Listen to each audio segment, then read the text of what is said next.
Soal selanjutnya berkaitan dengan tabel. Pernyataan di bawah ini yang tidak sesuai dengan isi tabel di atas adalah yang tidak sesuai. Oke.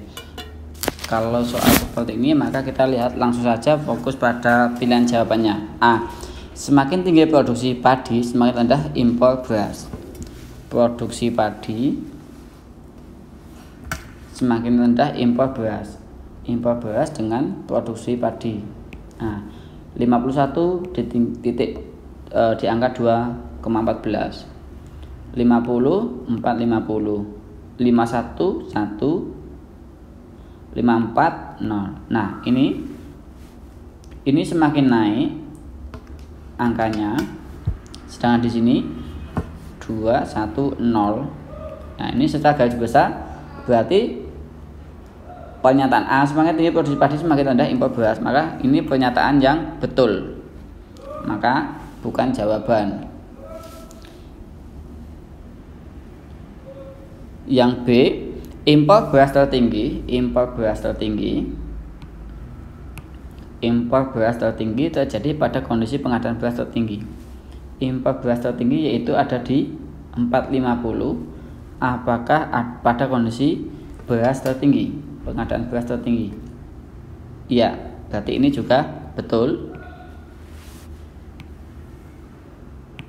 Oke. Berarti ini bukan jawaban. Yang B. Sekarang yang C, tingginya produksi beras seiring dengan tingginya pengadaan beras. Oke. Tingginya produksi beras. Oke, 3 02 06 47 32. Ini semakin naik juga. Apakah diikuti dengan pengadaan beras juga akan naik? Ternyata tidak. Malah ini semakin ada yang turun. Maka pernyataan C salah. Ini pernyataan yang salah dan jawaban. Kita buktikan dengan yang lain dulu. Kalau yang D, kondisi produksi beras paling tinggi justru pengadaan beras terendah. Pengadaan beras terendah yaitu ada 33,69. Produksi berasnya 54. Ya, betul. Maka ini betul, sesuai. Maka bukan jawaban. Kalau yang E, impor beras terendah yaitu angka 0,7 terjadi ketika terjadi pengadaan beras terendah. Pengadaan beras terendah, ya betul. Maka bukan jawaban. Jadi jawaban yang tidak sesuai adalah yang C.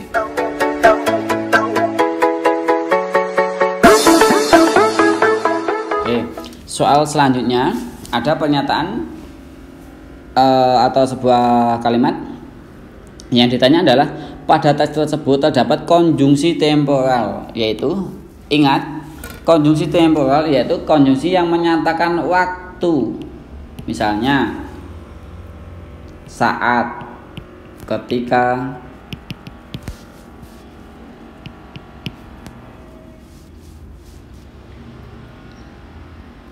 kemudian,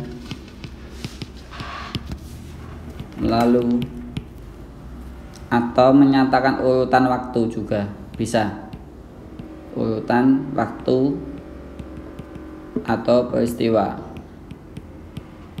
Maka yang menyatakan temporal yaitu adalah, apakah sebenarnya bukan. Dalam teks ini berarti kata, ya ini tadi ada sejak. Maka jawabannya adalah B, yaitu nih, dilakukan orang tua sejak anak masih dalam kandungan. Itu berarti konjungsi temporalnya adalah sejak. Kalau kita perhatikan cara cepatnya di antara pilihan jawaban ini, meskipun tanpa melihat teks misalnya, kita bisa memastikan bahwa sebenarnya pada hakikatnya ini bukan konjungsi temporal. Maka sudah pasti jawabannya adalah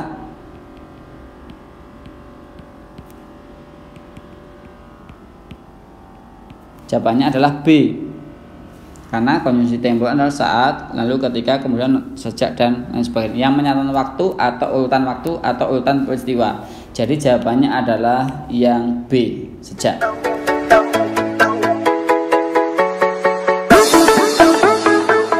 Soal selanjutnya, jika Lilis mengutip pendapat Ahmad yang dikutip dalam buku Si Handono di atas, penulisan kutipan yang betul adalah jadi ini pendapat Ahmad yang dikutip dalam bukunya Si Handono. Maka menurut Ahmad yang paling betul adalah menurut Ahmad, karena ini adalah pendapat Ahmad. Maka menurut Si Handono, maka ini kurang tepat. Si Handono mengatakan bahwa pendirian anak dalam orang tua, anak masih dalam kandungan. Ini juga tidak tepat karena yang ditanya adalah pendapat Ahmad, maka juga tidak tepat. Menurut Ahmad lah, ini betul. Menurut Ahmad dalam Si Handono, mendidik adalah ini jawabannya. Kalau yang di dalam bukunya Ahmad Si Handono, nah ini terbalik. Bukunya Si Handono, tetapi yang menyatakan pendapat adalah Ahmad, maka salah. A salah, B salah, D salah. Yang E, Si Handono dalam Ahmad, ini juga terbalik. Maka jawabannya adalah yang C, menurut Ahmad dalam Si Handono.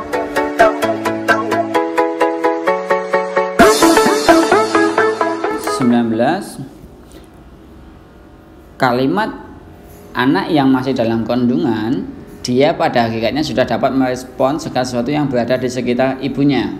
Dapat menjadi lebih efektif jika anak yang masih dalam kandungan. Di sini di soal ini ada penyebutan dia. Dia di sini merujuk pada kata anak, yaitu anak yang masih berada dalam kandungan. Pada hakikatnya sudah dapat merespon, maka seharusnya kita lihat jawabannya menghilangkan kata yang masih, maka ini salah karena nanti beda makna. Yang B, menghilangkan kata dia, ini betul. Mengapa? Kenapa? Kalau kita hilangkan dia tidak akan mengubah makna, sehingga bahkan lebih efektif. Karena apa? Karena tidak terjadi pemborosan kata, yaitu penyebutan dia dengan anak dalam satu kalimat. Karena dia ini merujuk pada kata anak. Mengganti kata merespon dengan direspon, dapat merespon, tetap merespon. Kenapa? Karena ini ada subjeknya, maka C salah.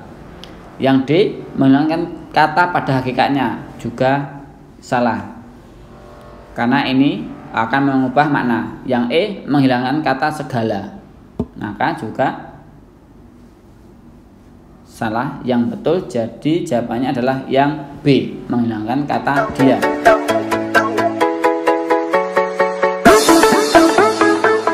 Baik, soal selanjutnya untuk TPS Bahasa Indonesia nomor 20.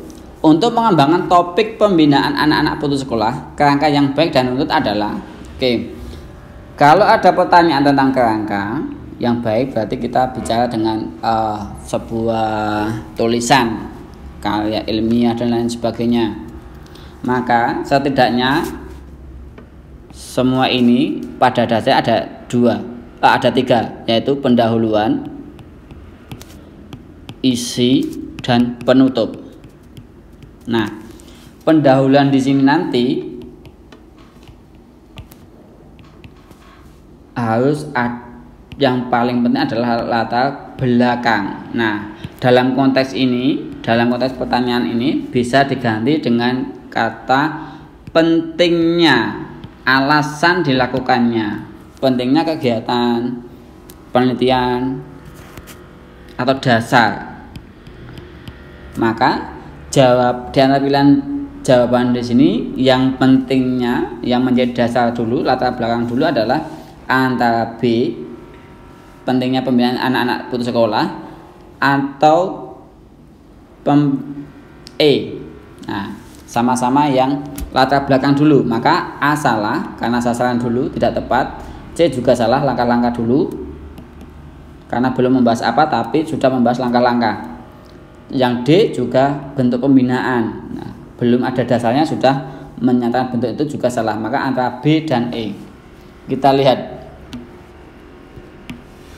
sekarang antara sasaran pembinaan dengan langkah pembinaan itu lebih dulu mana? Maka setelah pentingnya, maka ini sasaran dalam sebuah proposal, misalnya proposal penelitian, proposal kegiatan, maka objeknya itu siapa itu lebih penting, lebih dulu. Maka jawabannya adalah B. Karena sasaran pembinaan dulu daripada langkah pembinaan. Maka jawabannya adalah B. Yang E salah. Maka jawabannya adalah B.